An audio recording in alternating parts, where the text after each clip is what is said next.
রূপাই প্রমাণ করে মধুর বাচ্চার বাবা রেহান না। রেহান হাসপাতাল থেকে বাড়ি আসতেই জেঠুমণি বলে বাড়ি থেকে বেরিয়ে যেতে। তখন রেহানের মা বলে, দাদা আপনার কথা আমি মানতে পারলাম না, আমার রেহান কিছু করেনি। সেই সময় রূপা এসে রেহানের মুখের কালি মুছে দেয়। তখন জেঠুমণি বলে, এখন মা আর বউয়ের আঁচলে তলায় লুকিয়েছে। তখন রেহান বলে, আমি নির্দোষ, আমার সাথে ষড়যন্ত্র করা হয়েছে।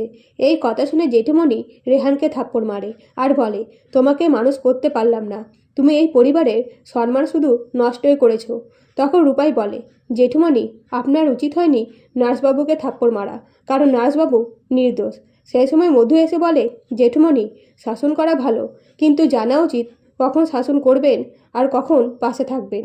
তবে বাড়ি থেকে বের করে ভালোই করেছেন, রেহান আমার সাথে আমার বাড়ি যাবে। এই বলে রেহানের হাত ধরতে রূপাই বাধা দেয় আর বলে, রেহান বাবুর সাথে ষড়যন্ত্র আপনিই করেছেন। তখন রেহানের কাকা বলে, রূপাই এসব কথা যে বলছো তার কোনো প্রমাণ আছে? তখন রূপাই বলে, আছে। এই বলে রেহানকে বলে ডিস্কের ভিডিও দেখাতে।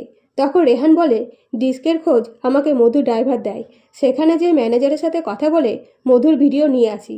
সেখানে মধু 1 মাস আগে 3টে ছেলের সাথে গেছিল। তখন মধু বলে, গেছিলাম তো কি হয়েছে, তবে আমার বাচ্চার বাবা তুই।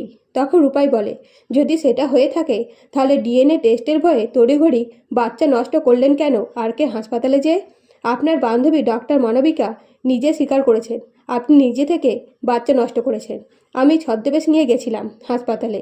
এই বলে হাসপাতালে ভিডিও দেখাতেই মধু কান্নাকাটি শুরু করে আর বলে, আমি যা করেছি রেহানকে ভালোবেসে করেছি। তখন রূপাই বলে, ভালোবাসলে এভাবে ফাঁসাতে পারতেন না। তখন মিসকা বলে, ভালোবাসায় সব সম্ভব। তখন কাকুমণি মিসকাকে বলে, আচ্ছা মধু এসব ভালোবেসে করেছে, কিন্তু তোমার সাথে তো রূপাইয়ের বনে না, তাহলে রূপাইয়ের বাসের ব্রেক ফেল কি তুমি করিয়েছ? এই কথা শুনে মিসকা ভয় পেয়ে যায়। তো এবার কি ব্রেক ফেলের রহস্য ভেদ হবে? জানতে চ্যানেলটিকে সাবস্ক্রাইব করে পাশে থাকবেন। ধন্যবাদ।